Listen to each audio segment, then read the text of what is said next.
Family మూవీగా వచ్చిన ఆ block buster hit కావడంతో ఇక అందరి దృష్టి ఈ నెలాఖరుకు విడుదల కాబోతున్న నిహారిక ఒక మనసుపై పడింది.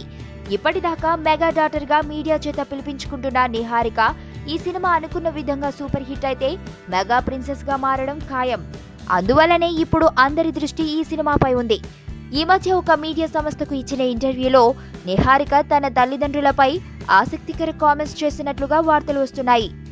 తన తండ్రికి పుస్తకాలు అంటే విపరీతమైన ఇష్టమని అంటూ ఆ పుస్తకాలను చదివిన తరువాత ఆ పుస్తకంలోని విషయాలను తన తండ్రి తనతో షేర్ చేసుకుంటాడని చెబుతోంది నిహారిక.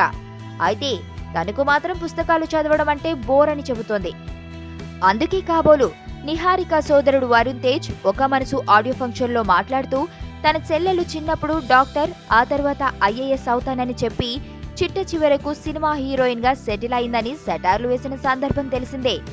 ఇక నిహారిక ఇదే ఇంటర్వ్యూలో మాట్లాడుతూ ఒక మనసు సినిమాలో తాను కట్టుకున్న చీరలు అన్ని తన తల్లి సెలెక్ట్ చేసిన విషయాన్ని చెబుతూ ఆ సినిమాలో తాను అందంగా కనిపించాను అని కామెంట్స్ రావడానికి తన తల్లే కారణమని అంటోంది.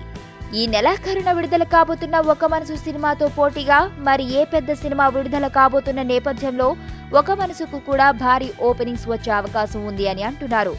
ఈ వార్తలు ఇలా ఉండగా చాలా మంది నిర్మాతలు నిహారికకు తమ రాబోయే సినిమాలకు సంబంధించి ఇచ్చిన అడ్వాన్సులను నాగబాబు నిహారిక చేత తిరిగి ఇప్పించేస్తున్నాడు అనే గాసిపులు ఫిలిం నగర్ లో హడావిడి చేస్తున్న నేపథ్యంలో నాగబాబు మనసులో ఏముంది అన్న విషయంపై రకరకాల కామెంట్స్ వినిపిస్తున్నాయి.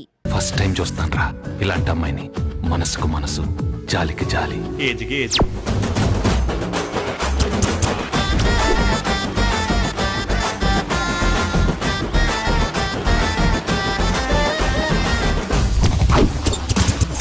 మదర్ తెరిసాయే మళ్ళీ పుట్టి పోలీస్ అయితే ఎలా ఉంటుందో అదే మా ఏసీపీ కృష్ణ. అయ్యో అయ్యో.